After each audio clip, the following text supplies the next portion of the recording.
Praise the lord. చాలామంది క్రైస్తవులు నేను దేవునికి సమర్పించుకున్నాను అని చెప్పి వాళ్ళకి నచ్చినట్టు చేస్తారు తప్ప దేవుడు చెప్పినట్టు ఎవరు చేయరు. అయితే ఒక దైవజనుడు సమర్పణ గురించి ఈ విధంగా చెప్తున్నాడు. మనం ఏదైనా ఒక ఆస్తి రిజిస్ట్రేషన్ కానీ లేదా ఆస్తిని లావాదేవీలు అంటే వేరే వాళ్ళకి బదలాయింపు చేసినప్పుడు మనం రిజిస్ట్రేషన్ చేస్తాం. అప్పుడు స్టాంప్ పేపర్ని లేదు డాక్యుమెంట్స్ని యూజ్ చేసి ఒక మ్యాటర్ లాంటిది రాసి అది మనకు నచ్చితే కింద సంతకం పెడతాం. అయితే ఆయన చెప్తున్నాడు, అలాంటి బాండ్ పేపరు దేవుడు ఖాళీది ఇచ్చి సంతకం పెట్టమంటే నువ్వు పెట్టాలి, అది నీ సమర్పణ.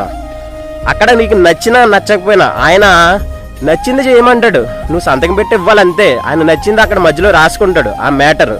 కాబట్టి ఈ సమర్పణ అంటే ఏంటి అంటే ఖాళీ పేపర్ పైన కింద సంతకం చేసి దేవునికి ఇవ్వాలి. ఆయన నచ్చింది చేస్తాడు, నచ్చింది రాసుకుంటాడు, ఆయన నచ్చింది నువ్వు చెయ్యాలి. అది సమర్పణ అంటే. నీకు నచ్చింది చేస్తే అది ఎప్పటికీ సమర్పణ కాదు. Praise the lord.